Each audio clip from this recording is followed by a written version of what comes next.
halkan waa degmadii Khaatumo waxa weeyaan soo jireenkii asaaskii in laga asaasay asxaabtii barigii hore ee Aswaani waxa loo jiray oo in ay ku sheegaan milax laakiin aan milaxayna Khaatumo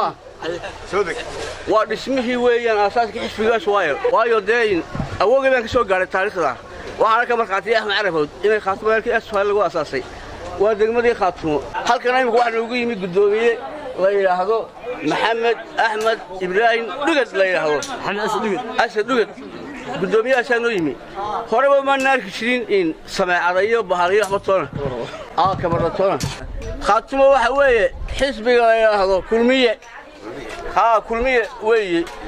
ما دام كلمية تدول إلاوي شري وحلو قبل يين وضنك كله وحوا كريمان أنا واحد صغير لا يو مثلا هذا إن meesha la yiraahdo wataale jannada xagga sii naga xigta waxaan leeyahay in waxaan doonayaa in Khaatumo shaaqaas kale noqoto gobolka cagaaran oo kale noqoto wassalaamu calaykum wa rahmatullahi wa salaam madaxweynaha wasiirada khaasatan wasiirkeega degmada u dhashay in uu isgaranayaa anna waa garanaya isla uu garanaya aad baan salaamay